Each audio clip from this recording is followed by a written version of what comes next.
की आग लगा दी थी। अब ये इन पाँचों को पर निर्भर करता था कि इस आग का वो को हथियार बनाकर वो वीडी का खात्मा करें, वीडी का खात्मा करते हैं या खुद को इस आग में जल जाएं या खुद को इस आग में जला देंगे या खुद ही इस आग में जल जाएंगे।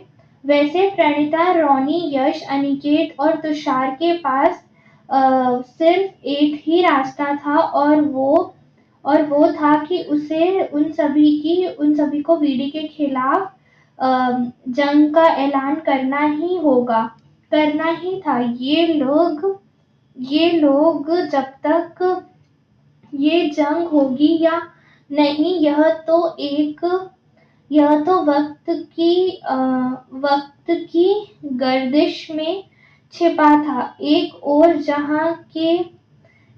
जहां ये पांच बिना बिना बुलाई वीडी मुला नामक की मुसीबत में पड़े हुए थे, वहीं दूसरी ओर ध्यान से बैठा सप्तक अचानक आंखें खोल देता है। उसकी आंखें खुलने के बाद उसके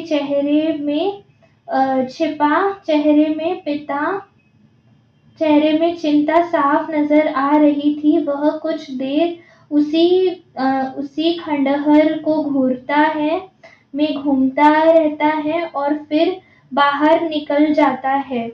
वह कुछ देर तक आकाश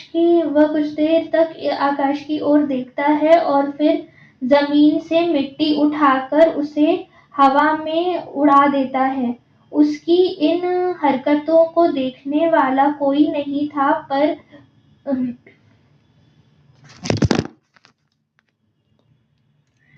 तब तक आखिर ये हरकतें क्यों कर रहा था? उसे क्या मिलता ये करके? उसे क्या चिंता थी?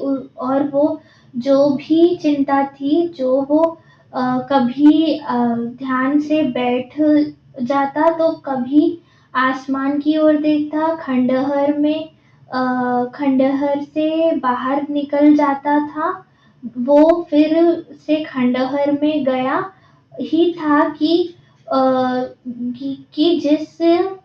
जिस जगह वो खड़ा था, ठीक उसी जगह खड़ा